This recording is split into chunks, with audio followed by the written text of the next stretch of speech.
I be getting to the money. Everybody mad. Hey guys, welcome to my channel, Gigi's Reality. This is your girl Gigi. If you are tuned in, I'm going to welcome you with a big what's up from me in my natural glory. My hair is still in braids. These shits might not be coming out for a little bit, but we got a lot to talk about for Love and Hip Hop Atlanta that came on last night. But before we do, please hit that subscribe button, join your girl's fam, and put a heart emoji down in the comments so I can shout you guys out. You know, just to show you I love you and appreciate you for tuning in. So, Love and Hip Hop Atlanta, stay tuned so we can talk about that. So, Love and Hip Hop, they still in Trinidad fighting. That's how it opens up. Pooh and this damn shitty sheets that she brought as her receipts to Carly to pretty much make a point. She didn't want to come and apologize. Like, she playing that, like, whoop-de-woo. Pooh trying to get her camera time, whatever. And Carly, she bust out crying. I just want people to see my family. I brought y'all here for a long time. This isn't what I wanted. Like, bitch, if you don't get a backbone. Shekinah was like going off, like, are we serious? Like, this is the shit we doing? So Mimi and Rashida actually pulled Pooh to the side after she told them to eat her pussy. Basically, get a piece of her puss. Mimi and Rashida was like, girl, you said you wanted to apologize. This is not how you do it. I've been giving you ample opportunities to make up for it, but you is not doing that. You're not looking good, Pooh. She was like, I just brought it just in case things went left. What do you mean just in case things went left? You mean when things went left. You absolutely wanted to throw that out there. Quit playing. You ain't slick, Pooh. So at this point, Rashida's like, girl, y'all kind of like being petty, going back and forth. At some point, this has got to end. Like, y'all making it awkward for everybody else. Understandable. So I guess they're going to try and reconcile a little bit later. So let's hop back into the States. Stevie J, he wants to make his little camera time, his little cameo, and visit Mr. Hiram Hicks at a restaurant that Akbar happens to be performing at. She gonna get her little music out there. She keep trying because she grew here. She rapping, they vibing and stuff, and they talking about, oh, she good. Well, Akbar, she get done. She come down with her hefty ass skirts. I mean, you know, big girls, y'all can dress and stuff, but you know, Akbar, I give you A for effort. It was looking like you was squeaking. But she sits down, all her thighs spill out the bottom. But she trying to talk business, and out of nowhere, Sierra sits down. She's like, hey, Hiram. Hey, Stevie J. Drunk ass. And then she messed up the whole feng shui. She talking about, Hiram, I want to talk about your wife, Pooh. And basically the issues. He like, you know, that's my wife. We're going to keep it business today. And then at this point, as soon as she sat down, Akbar looked at her like, bitch, get up.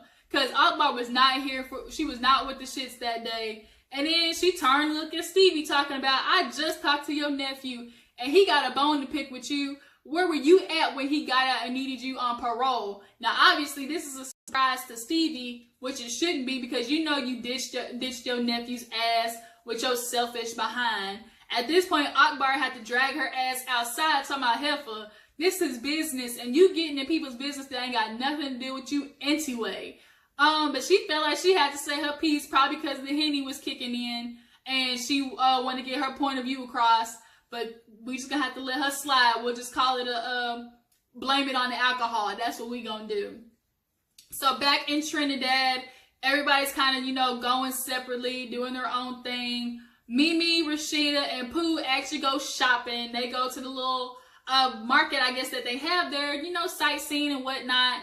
And they're basically talking like, okay, Pooh, what is the plan? Because we can't keep going back and forth between you and Carly. Like, the shit's got to stop.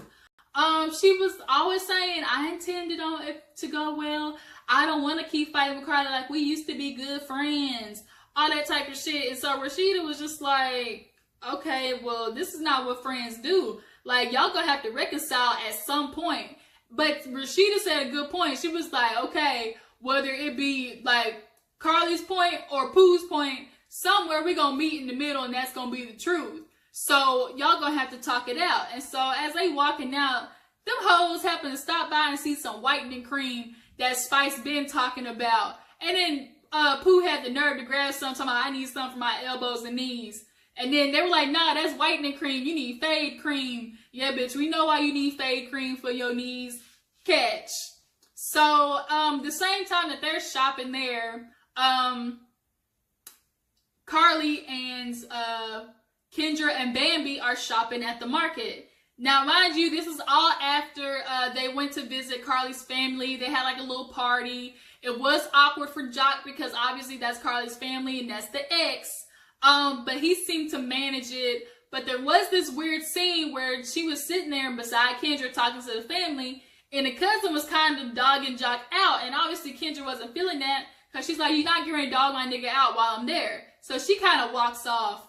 But as she's walking off, they show a scene where Kirk, Scrappy, and Jock are sitting there talking about the usual, and then Kirk one dropped this little tidbit of, damn, Jazz, she keep texting me. Who texting you? That bitch, side bitch? Oh no, we got a problem. His daughter don't want to be middleman no more, so he finally gave in to the fact that her mom or and auntie or whatever was saying, y'all need to have straight contact. I'm one-eyeing that bitch because I know exactly what they do and they trying to break that shit up. You don't need to be sending no whole paragraphs to Kirk. The only thing you talk about is formula, diapers, shoes, school, pick up, and drop off in daycare. That's it. That's the only thing I need to be talking about. But he's struggling on whether to tell Rashida or not. Rashida needs to know, Kirk, don't you put yourself in another situation. Jock talking about, nah, I don't know about that. Just thinking about it. But Scrappy's like, nah, Negro, tell her before you fuck this up again. Jazz is trying to slide her little sneaky self right back in. Because had he gave her the time of day again, I guarantee she would let that nigga smash. I put that on everything. Mimi was talking to Carly at the party. She basically apologized because she told her, look, I didn't know Pooh was getting ready to do all that. I genuinely thought she was going to apologize. Like, at this point, what do you need? Carly is stuck on this. I need her to admit that she lied and then we'll be cool. Like, she keeps using the word lied. Like, she's like trying to make it seem like a point like, oh, this whole thing is fake. Like, absolutely nothing at all happened. Carly, don't none of us believe that. But she's trying to stick to that story. But to go back to them at the market, Kendra and Carly, they actually are talking because Carly wants to apologize to Kendra about how her family was dogging Jock out. They accepted, you know, and they squashed their beef, which is really good to see that, you know, everything's cool on that end. But that all fucks up because Mimi brings Pooh to the damn market because here we go, one last time, we're going to try and get them to squash this fucking beef. So Rashida and Mimi are talking to Carly, talking about, okay, what are we going to do? Like, are you ready to just, like, talk it out? And here comes Pooh with her big-ass lips and blonde wig, talking about, Carly, you know, I really am sorry. I never intended for things to go this way. We used to be good friends. And Carly's like, look, you need to admit that you lied. And Pooh was like, I don't care what she say. Like, I'm not going to sit there and say something that I know is not true. So she kind of like eases into it, but just like, well, Carly, you know, you know, not everything happened. Like, what's the big deal? And then she kind of said, well, what's the big deal? Like, everybody's having threesomes these days. And it is at this point, Carly fucked up because she straight up snitched on herself without knowing it. She said, oh yeah, she's like, I told Arkansas about us, but that was way before we were together. And she started laughing. He was like, he was secure and knowing that, you know, what happened before we got together. And then at that point, Mimi and Rashida look at each other because it's like, okay, this bitch literally just admitted it.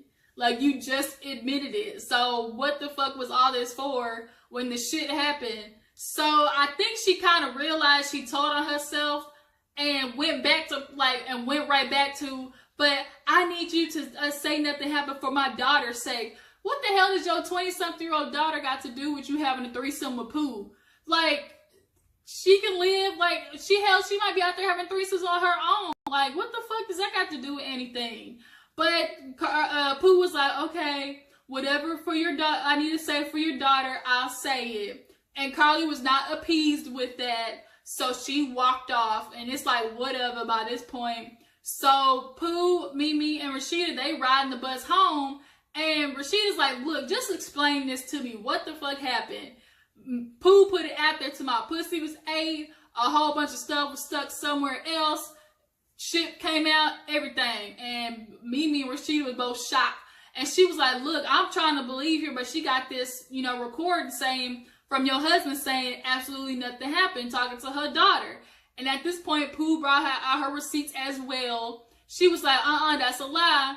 She thought, Hiram thought he was talking to the daughter, but she was holding it up so Arkansas Mo could hear it, basically.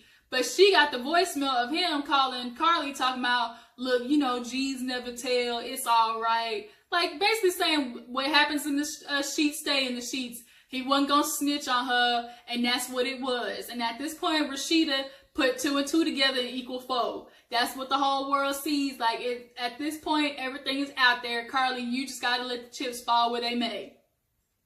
So everybody's getting ready for Jam Nation. It is a huge thing, but Carly's sad. So Tokyo and Shekinah check up on her with her fake ass 2 a.m. curfew. That scene was just so like made up. But they were like, girl, let's go. Let's get ready to go to Jam Nation. So it's Jam Nation. It's time to get lit.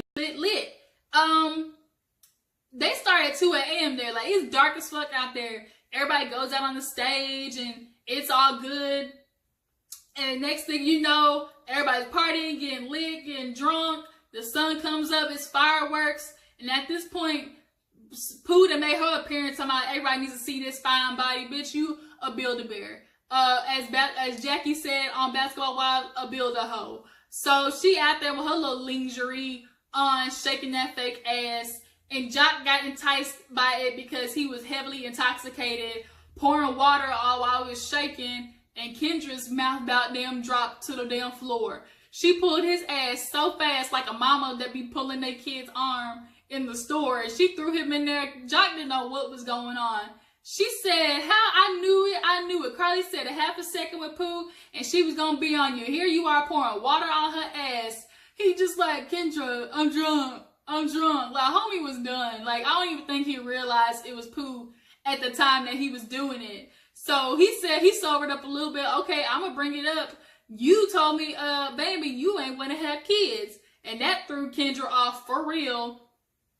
She was like, really? That's what we're doing, Jaceel? She was like, you sitting there drinking, so you responsible for whatever happens after you take that drink. Perception is reality. You can't be out here making me look dumb. So he kind of like almost slipped up on the marriage thing, because he's like, well, you know, we talk about marriage, but now you don't want to have kids with me, so I guess we now even. Really? Y'all not even, Jock. That's not how that work. You're going to have to retry that again. I'm not going to accept that. You will not get away with that, Jaceel. Shoe fly shoe. So that was kind of the end of the episode. It was basically a lot of fighting. But next week is going to be interesting because Sierra and Akbar get into it. Tell me what you guys think. Is Pooh stretching this storyline out too far? I think like it's well done, cooked, finito, burnt, stick a fork in it. And do you think Kendra is the one for Jock? I think she is. But at this point they fighting, so hell, we don't know what's getting ready to happen. It's gonna be interesting. But thank you guys for tuning in. This has been your girl Gigi. Alright, I'll catch you on the flip side. Deuces.